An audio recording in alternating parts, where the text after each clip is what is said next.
Even in uneventful times, life could be miserable for serfs.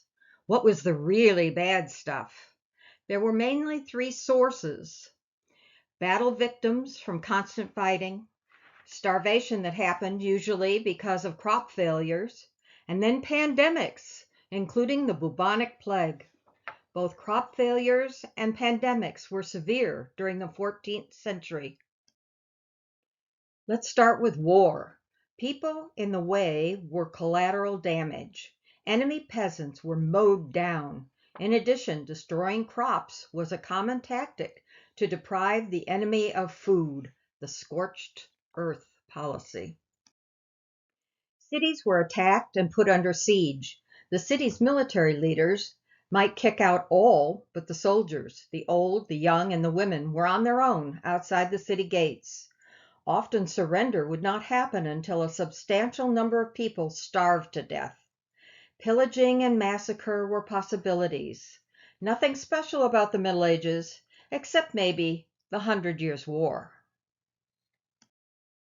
Climate change happened during the medieval period.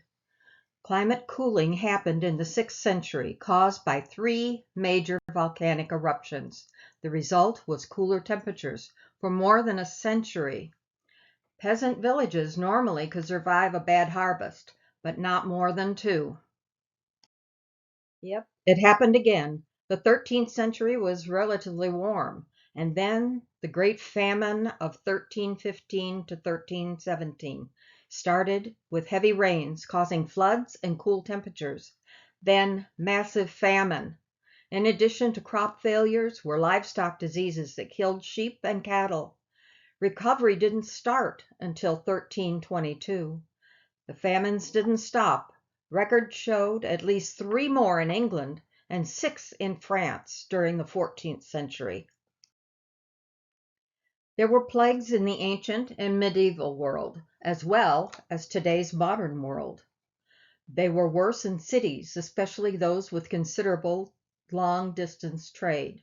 The plague of Justinian within the Byzantine Empire began in 564 and probably killed 50 million people. The Black Death began in 1347, was a major catastrophe. This was the bubonic plague, extremely contagious and virulent. Early deaths followed headache, fever, and spitting blood. If the person survived that, then there was the swollen lymph nodes leaking bloody pus. Expected death rates for those infected were 30 to 90%. The best remedy was to flee, and fast. There were three additional outbreaks in the 14th century. Between the famines and plagues, the population of Europe plummeted from about 5 million in 1300 to half of that in 1400. As recovery began, the lives of the peasants actually improved as labor was in demand. Feudalism was ending, in part as the feudal farming system was often replaced by sheep raising on a large scale, and much of the land became fenced. There was plenty of bad stuff that never stopped. This included multiple contagious diseases like typhoid and tuberculosis. Skin diseases were probably lumped together as leprosy. Dysentery was a major killer on the battlefield. Large numbers of women died in childbirth, plus fires were a common local disaster in cities.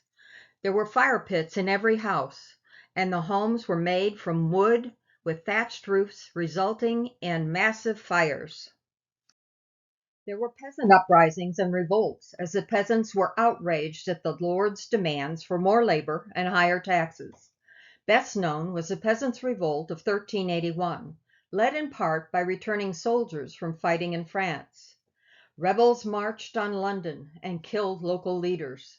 The king, Richard II, promised justice and reform, and then had nearly 300 rebel leaders executed.